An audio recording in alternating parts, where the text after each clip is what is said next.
Вака некогаш изгледаа просториите на македонската армија во центарот на Куманово, кои долги години беа оставени на забот на времето. Од руина, тие денес прераснаа во современ објект. На првиот кат се наоѓаат канцелариите на Министерството за внатрешни работи, а на вториот и третиот ќе биде сместен регионалниот државен архив.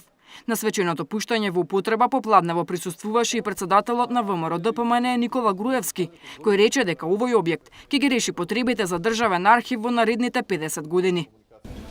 Јас се сеќавам, Филип, дека за целосно реновирање на овој тогаш руиниран објект, кај мене беше покојниот Зоран Тодоровски. Тој ми кажа дека во Куманово има еден одличен објект, кој што е руиниран, кој што е неискористен, кој што остае на забот на времето, кој што може да се стави во употреба ако се изврши одредено реновирање и одредени набавки внатре што се потребни.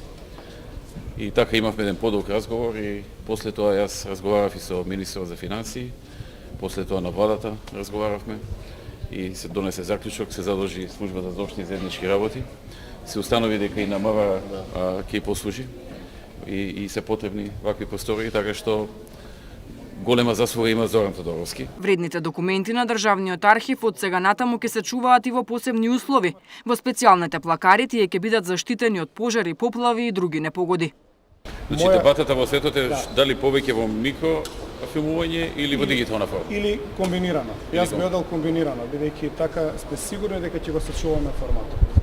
И дека ниедна катастрофа не може да го уништи документот. Значи овде микрофилмуваните, а тука повеќе хартија и плюс дигитална форма.